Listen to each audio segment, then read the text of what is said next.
అధికారంలోకి రాగానే అది చేస్తాం ఇది చేస్తాం అంటూ గొప్పలు చెప్పారు. రోడ్లను అద్దాల్లా మారుస్తామంటూ ఎన్నికల ప్రచారంలో ఊదరగొట్టేశారు. తీరా అధికారం చేతిలోకి వచ్చాక కూటమి నేతల అసలు రంగు కాస్త బయటపడుతోంది.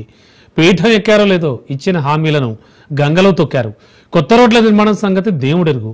ఉన్న గుంతలనైనా పూడ్చకుండా గాలి కుదిలేశారు. దీంతో ప్రకృతి వనరులను దోచుకోవడంపై పెట్టిన శ్రద్ధ ప్రజలకు ఉపయోగపడే పనులపై పెట్టడం లేదన్న అపవాదును మూటగట్టుకుంటున్నారు.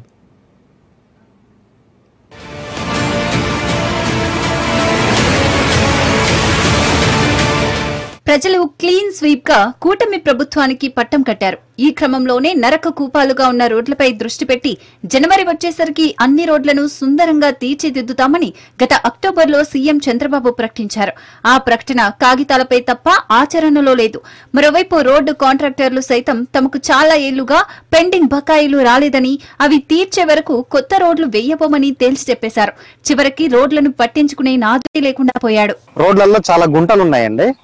దీనివల్ల మాకు పేషెంట్లు కానీ లేకపోతే పిల్లలు చదువుకోవడానికి కానీ డెలివరీ క్యాండిడేట్స్ కానీ మేము పిఎస్సి తీసుకెళ్లాలన్నా సరే రోడ్లు చాలా ఇబ్బందిగా ఉన్నాయి. చూస్తున్నారు కదండి, మరమ్మతు చేయాలంటే ఏ ప్రభుత్వం వచ్చినప్పటికీ మాకు రోడ్లు సౌకర్యంగానే ప్రభుత్వం అన్ని విధాలుగా సహకరిస్తుందని చెప్తున్నారు.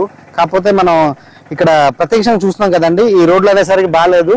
సో మీరు ప్రభుత్వం వారు అందరూ కొంచెం గమనించి ఈ రోడ్ల కోసం ఆలోచిస్తారని వినాయకుడు కోరుకుంటున్నాం సార్. ప్రజల సౌకర్యం కోసం ప్రతి గ్రామానికి రోడ్డు కల్పిస్తామని చెప్పిన ప్రభుత్వం ఏడాది గడిచినా ఇప్పటి వరకు రోడ్లు వేయకపోవడంపై తీవ్ర విమర్శల పాలవుతోంది.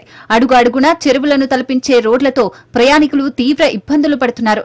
పద్మనాభం, ఆనందపురం, విశాఖ నగర ప్రాంతం, మధురవాడ అన్ని వీధి రోడ్ల నుంచి హైవే రోడ్ల వరకు ఇదే పరిస్థితి. ఆటో వాళ్ళండి ఇల్లు రావడానికి చాలా ఇబ్బంది అవుతుంది. రోజుకి 10 సార్లు మేము తిరగవలసి వస్తుందండి. గుంతలు ఏర్పడడం వల్ల అందరూ చాలా ఇబ్బంది అవుతుంది. వర్షాలు పడేటప్పుడు చాలా యాక్సిడెంట్లు కూడా జరిగి ఎక్కువ అవుతున్నాయి. ఈ ప్రభుత్వమైన కొంచెం దీనిగా శ్రద్ధ చూపించి ఈ రోడ్డు బాగు చేస్తారని ఆశిస్తామండి. ఎన్ని ప్రభుత్వాలు వచ్చినా హామీలు తప్ప కనీసం ఎక్కడా పరిస్థితి మారటం లేదని జనాలు గగ్గోలు పెడుతున్నారు.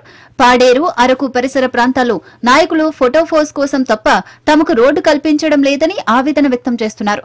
నిత్యం గుంతల రోడ్లపై రాకపోకలు సాగించడంలో ప్రమాదాల బారిన పడుతున్నామని వాపోతున్నారు. ఇప్పటికైనా రాష్ట్ర ప్రభుత్వం చొరవ తీసుకుని రోడ్లను వేయాలని కోరుతున్నారు.